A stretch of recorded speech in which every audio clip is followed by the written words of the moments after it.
A billionaire betrayed by his wife and best friend, saved by the one person they all overlooked, a poor housemaid. You don't leave this house today. Chief Silas stopped in his tracks. He had just stepped into the hallway, one hand adjusting his wristwatch, the other holding his car key. But now, standing in front of him and blocking his path, was Dupe, the housemaid, kneeling on the cold tiles. Her eyes were red. Her hands were joined together. She was shaking. "What's this?" Silas asked quietly. Dupe looked up. Her voice trembled. "Please, sir, don't go. Something terrible will happen if you step out today." Silas blinked, confused. "What are you talking about?" "I had a dream, sir, last night. You were wearing this same outfit. You entered your car and didn't come back. There was blood everywhere. People were shouting your name. Please don't go." Silas stared at her. The air in the room suddenly felt different. Still, heavy. This wasn't one of those dramatic dreams that made people laugh. Dupe looked genuinely terrified. His phone vibrated in his pocket. Toby again. He was already late for the investors' meeting. Everything was riding on this deal. Billions. "Get up," Silas said, his tone low. "This is not the time." "Please, sir," she whispered, pressing her hands to the floor. "I know I'm only a maid, but I couldn't keep quiet. If I let you go and something happens, I won't forgive myself." Just then, heels echoed on the staircase. Madame Morayo. She descended slowly, robe tied tightly around her waist, face already glowing with early makeup. She paused when she saw Dupe on the floor. "What exactly is going on here?" she asked coldly. "She's saying I shouldn't leave the house," Silas replied, not taking his eyes off Dupe. Morayo stepped down and folded her arms. "Why?" Dupe didn't move. "Ma, I had a dream, a very clear one. If he leaves this house today, he won't come back alive." Morayo scoffed. "This is why I told you we need to let this girl go. She has now turned to a prophetess." "Morayo," Silas started. "No, let me talk," she snapped. "You have an important meeting this morning. Money is involved, contracts are waiting, and now a housemaid is stopping you with nonsense dreams? You must be joking." Dupe bowed her head lower. "I'm sorry, Ma, but I had to say it." "Get out of the way." Silas raised his hand. "Wait." Morayo turned sharply. "Wait for what?" He was quiet. His eyes were still on Dupe. There was something about her voice, something honest. She wasn't stuttering. She wasn't trying to impress anyone. She looked like someone who had just seen something she couldn't unsee. Then it happened. That feeling, that quiet warning deep in his chest. No noise, no drama. Just a strong sense. If you step out today, you'll regret it. Silas stepped back. He walked slowly to the center table, dropped his car key beside his phone, and turned away from the door. "I'm not going." Dupe gasped softly, still kneeling. Morayo's mouth dropped. "You're not what?" "I'm not going." "For God's sake, Silas." "I said I'm not going." Silas walked into the living room and sat down, his hands folded in front of him, staring at the marble tiles like they had answers. Morayo shook her head in disbelief. "You're letting this girl manipulate you? Because of one dream?" "She's not manipulating me," he said quietly. "Something just doesn't feel right." Morayo hissed, turned, and marched back upstairs, grumbling to herself. Dupe slowly stood up, wiped her face, and picked up the cup of water she had left earlier on the table. Her hands were still shaking. And Silas? He sat there in silence, wondering why his heart was beating this fast, and why the fear in that girl's eyes felt more real than anything he had felt in years. What he didn't know was that this was just the beginning. Chief Silas Adeyemo wasn't just rich, he was respected. He didn't chase social media fame, no unnecessary noise, no wild interviews or loud birthday parties. But in every real estate circle across Nigeria, his name carried weight. He co-owned one of the most powerful property development firms in Lagos, Crestrock Real Estate Group, alongside his longtime best friend and business partner, Toby Onishila. Together, they built the company from scratch, right from the days of making cold calls from a single laptop in a small Yaba office, to now signing billion-naira land deals in Banana Island and Maitama. Silas was the strategy. Toby was the showman. Silas was calm, calculating, a listener who could read silence. Toby was charming, aggressive, a risk-taker who always knew how to sell a dream. People admired their friendship, the way they moved like blood brothers. But only Silas knew that behind the laughter, behind the champagne glasses, behind every contract, they were nothing alike. Still, the company was booming. Money was flowing. Life was sweet. And then there was home. To the outside world, Silas had it all. A beautiful wife, Mariah, slim, stunning, always glowing like a magazine cover. A modern mansion in Lekki with a gym nobody used. Imported, scented candles in every room. And enough designer shoes to open a boutique. They were the ideal couple. Always matching at weddings. Always smiling in anniversary photos. Always receiving compliments like, "God really blessed you two. You're perfect together." But behind closed doors, it was a different story. Silas had married Mariah out of love. Real love. He met her at a luxury interior store in 6th. She had come to buy throw pillows. He came for a new chair. She asked him if navy blue matched gray, and he answered without blinking. She laughed. He asked for her number. The rest unfolded quickly. But love did not stay. By their 2nd year of marriage, it was clear. Mariah didn't care for companionship. She cared for comfort. She didn't cook. She didn't clean. She didn't want questions. She wanted space, and she hated housemaids. In less than a year, she had fired 6. All for the same kinds of things. She opened the curtains too wide. She breathed too loud while mopping. She walks like a market woman. Each time, Silas would return home and see a packed bag and a new name. He tried to complain once. "I'm not running a school," Mariah snapped. "This is my home. If I don't like someone, they leave." So Silas stopped arguing. He focused on work, on money, on peace. Then one Friday afternoon, the last maid left without notice. Silas returned home from work to meet his lunch cold, and his clothes unfolded. The living room was quiet. His wife was sleeping in the spa room. Later that evening, Mariah announced, "I found a new one. She's arriving tomorrow." And that was how Dupe entered the house. Quiet, small, brown-skinned, hair neatly packed into cornrows, wore a plain gown and flat slippers. No earrings, no drama. She greeted everyone properly and went straight to work. Within hours, she had swept, mopped, washed the guest toilet, and arranged the pantry without being told. She didn't ask for anything. She didn't touch anything that wasn't hers. She moved like someone who didn't want to be noticed. But Silas noticed her, not in a wrong way, but in a curious way, because she was different. Most housemaids watched TV too much, gossiped, pretended to be busy. Dupe didn't. She was up before sunrise. She ironed clothes like she was trained at a hotel. She cleaned the windows without being told. Even Mariah, who never complimented anyone, admitted one night, "She's not as annoying as the last ones."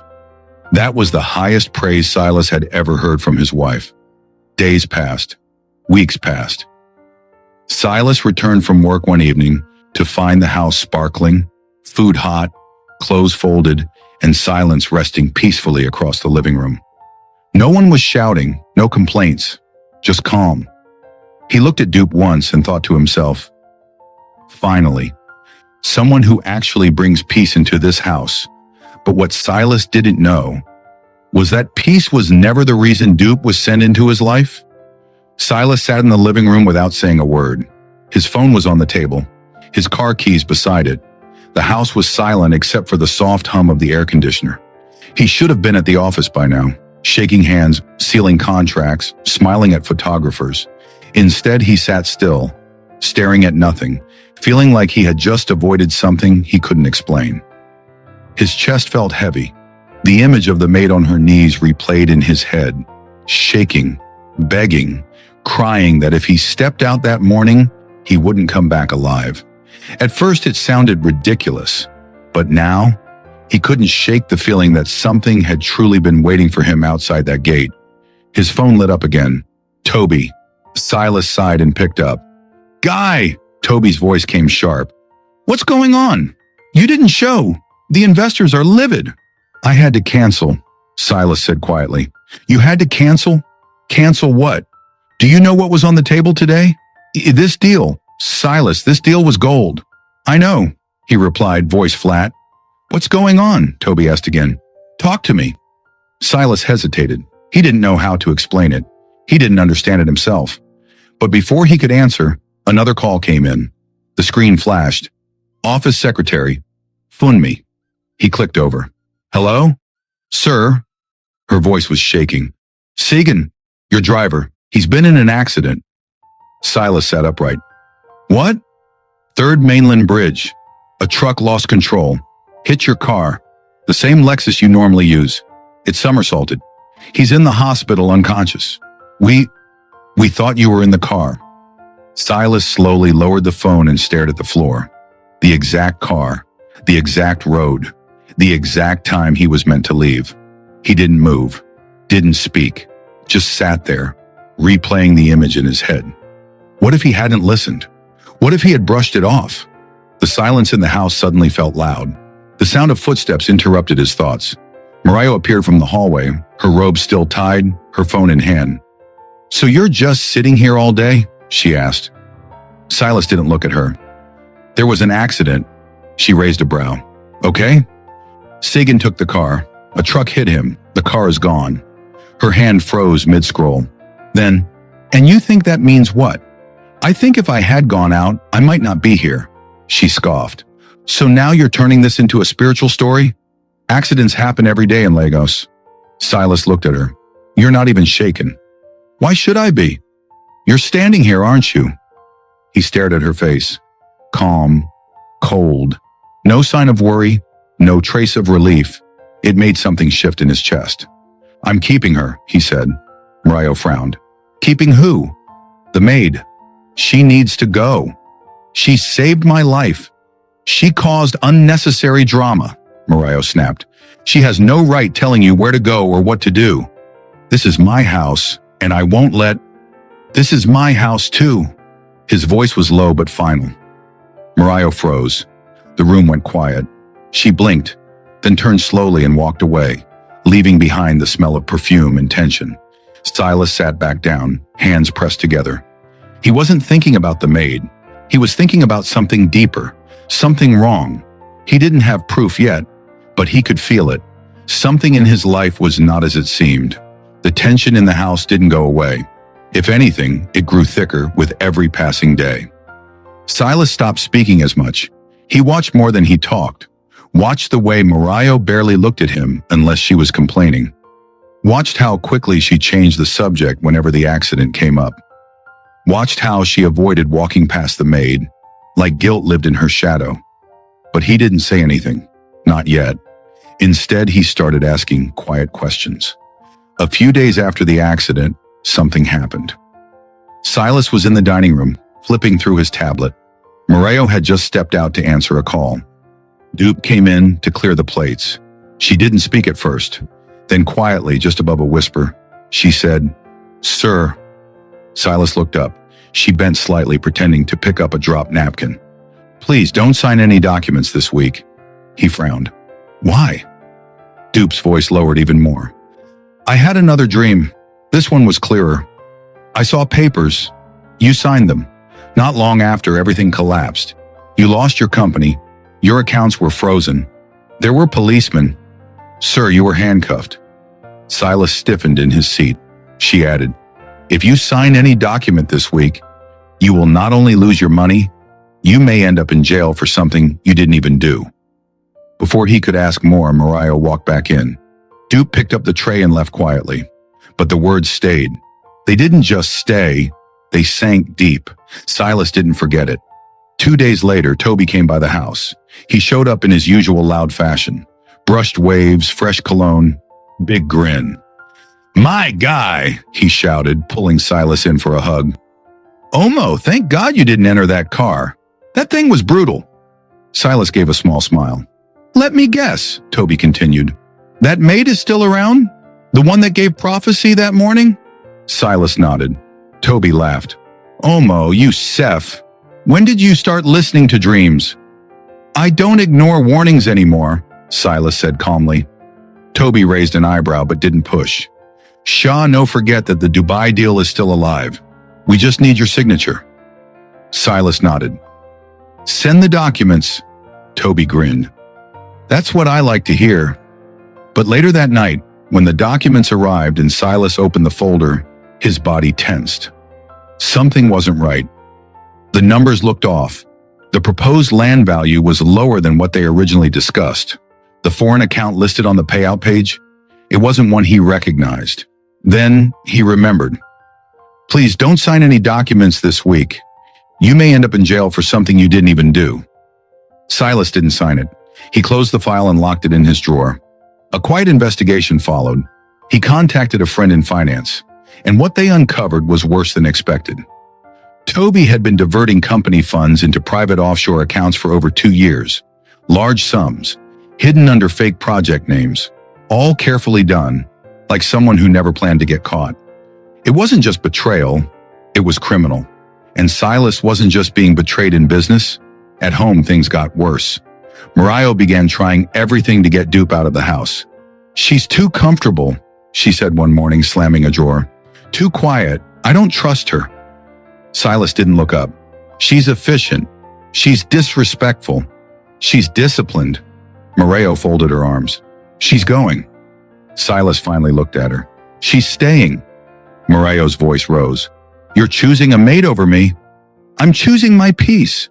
That night, Mariah locked herself in the guest room. She paced, boiled, then picked up her phone and called Toby. He answered with a tired voice. What is it? I can't do this anymore, she said, her voice cracking. I'm suffocating. What happened now? He's still protecting that girl. He refused to sack her. She keeps interfering with everything. She's just a housemaid. No, she's not. She's a curse. That girl is watching us. She's ruining the entire plan. Toby was quiet. Mariah kept going. You told me to marry him. You said if I did, we'd find a way in. Take part of the company, access the funds. We've been planning this for how many years? And we're still on track. We're not, she snapped. We've tried everything. You even sent those boys that evening to intercept him on Admiralty. Do you remember? I remember. They were armed, Toby. They waited for hours. And what happened?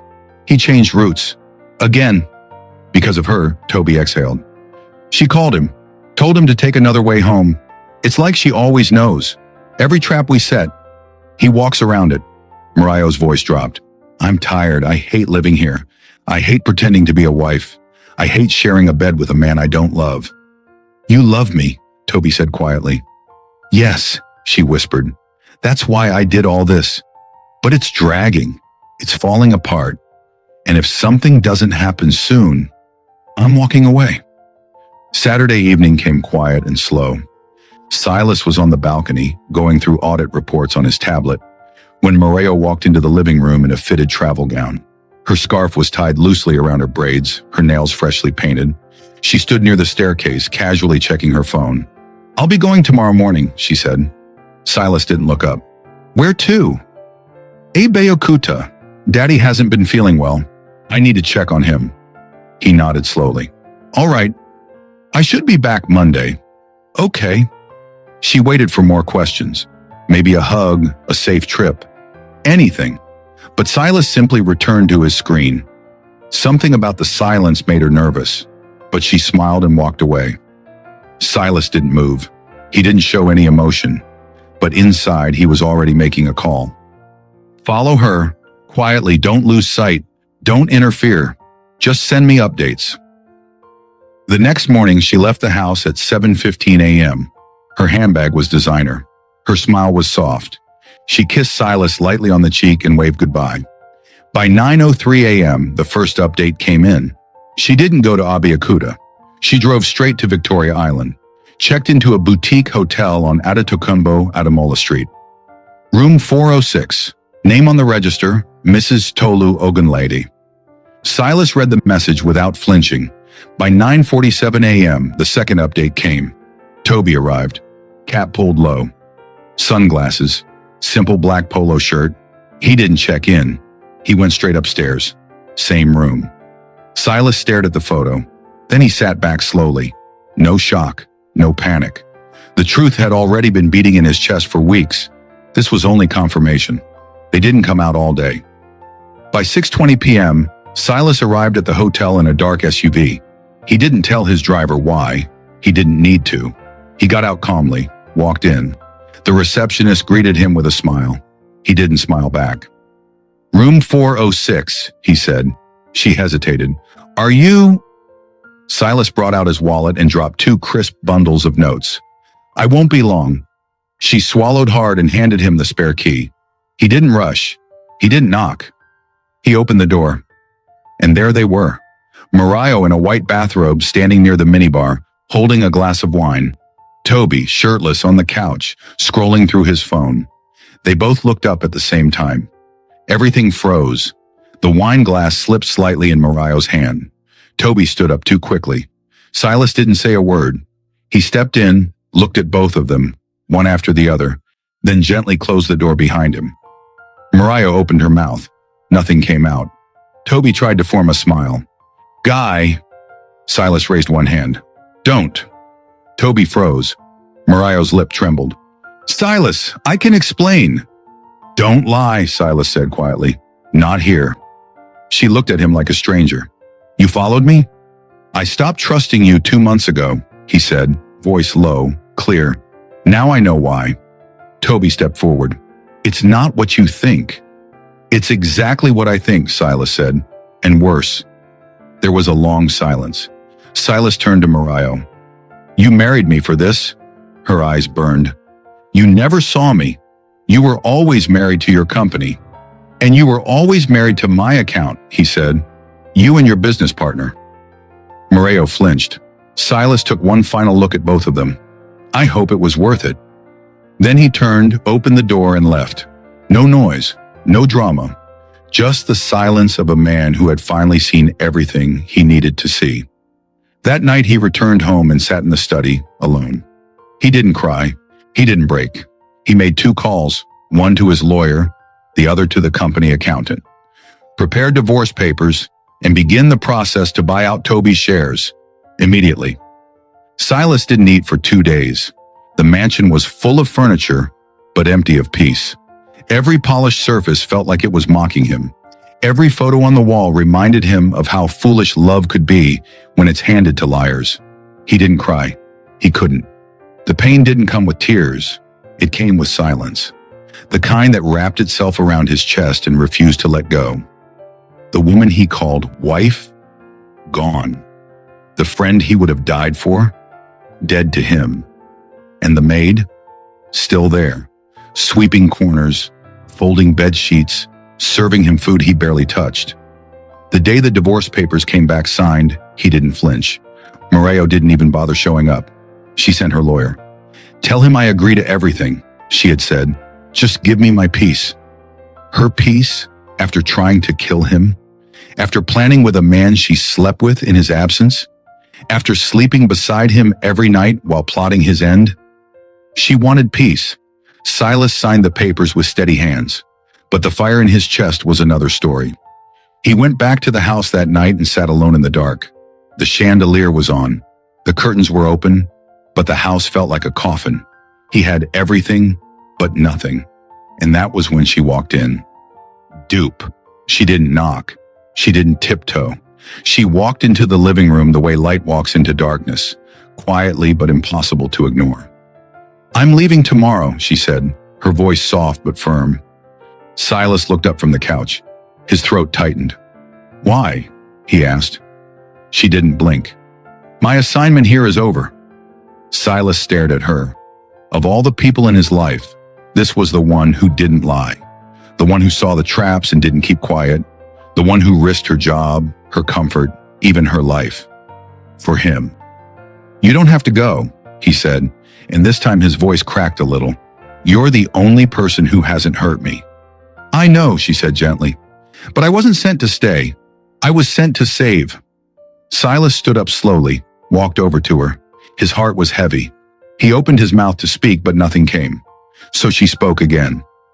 "If you had signed that document," she said quietly, "you would have lost your company, your name, your freedom. You would have gone to jail while the people who planned your death walked free and kissed each other over breakfast. His jaw clenched. She took a deep breath. But you didn't sign. You stayed. You listened. That means you're ready. Ready for what? To start again, she said. This time with your eyes open. They stared at each other. Then Dupe did something strange. She smiled. Not the kind of smile that says goodbye, but the kind that says you'll be fine. Live right, she said, backing toward the door. Trust slowly, love carefully, watch everyone. She turned, opened the door, and just like that, she was gone. Silas stood in that doorway for a long time, the wind brushing past him like a whisper. He didn't chase her, he didn't cry, but deep inside something was breaking and healing at the same time. He walked back into the living room, picked up the frame of him and Mariah on their wedding day, stared at it for 5 seconds, then smashed it against the floor. The glass shattered, just like the lie. He bent down, picked up a shard, and looked at his own reflection in it, cut, bruised, awake. And for the first time in a long time, he smiled. Not because everything was fine, but because the storm was finally over, and he had survived it. It took a year, a full year of silence, of starting over, of rebuilding a life that had been designed around betrayal. Silas poured himself into Crestrock. He restructured the company from the inside out, cleaned out the rot, replaced every person who had once bowed to Toby. He opened a new branch in Abuja, hired young minds, refused bribes, walked away from shady deals, became the kind of man he wished he had been earlier. And with time, the scars began to fade. He started going on walks again. He started eating with joy. He even started smiling without forcing it. And when love came knocking again, it didn't come loud. It came gently, through a woman he met at a charity auction who didn't care about his last name or his balance sheet. She cared about books, children, articled the quiet things. He didn't rush it. He didn't announce it. But when he held her hand one evening under the stars, he knew. This time, it was real, somewhere across town. A small black car pulled up in front of a duplex with cracked pillars and tension in the walls. Dupe stepped out, wearing a plain gown and flat shoes, her hair neatly packed, her face calm. She rang the bell. A tired-looking woman opened the door, eyes swollen from days of crying. The woman looked confused. "Are you the lawyer?" "No," Dupe said. "I'm the housemaid." Inside that home, a husband was on the verge of throwing away his marriage because of a secretary who had wrapped herself around his world. The woman knew. The man denied it. The marriage was dying. But Dupe had arrived, and wherever she entered, lies lost, and truth rose. Thank you for watching. See you in our next story. Until I bring another intriguing story your way, bye for now.